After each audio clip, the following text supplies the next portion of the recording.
ఎంతమంది ఉన్నారు ఇక్కడ? నాకు ఆయన కూర్చున్నాడు కదా. పోయిన ప్రభుత్వంలో చక్రపారెడ్డి సున్నిపేటలో ఒక విలేకరిని రోడ్డు మీద వేసి కొట్టించినాడు. అప్పుడు చూపించుకోలేదా మీరు? విలేకరిని రోడ్డు మీద సంతే మీరు చూపించుకోలేదే? ఏడవారా మీరు? వీళ్ళ విలేకరిని రోడ్డు మీద స్పందించినాడు. పాపం ఆయన ప్రజాస్వామ్యం చేశాడు. 5 మంటలు చేయించాడు. నేను మన నియోజకవర్గంలో మనం అధికారంలోకి వస్తేనే ఈ చక్రపారెడ్డి తిక్కపుతలు చూస్తాడు. ఎన్ని మంటల్లో? 5 మందిని పంపించినాడు. నేను అదే పని, నాకు వేరే పని లేదు. మనుషులు పంపించడమే పని నాకు.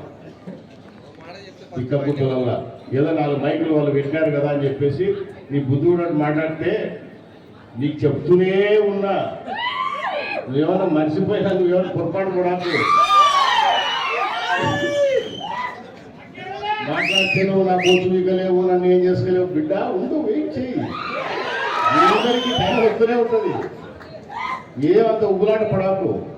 విషయాలు కనుక్కోకుండా నీ బుద్ధి ఉన్నట్టు మాట్లాడితే ఇక్కడ ఒప్పుకునే వాళ్ళు ఎవరు లేరు.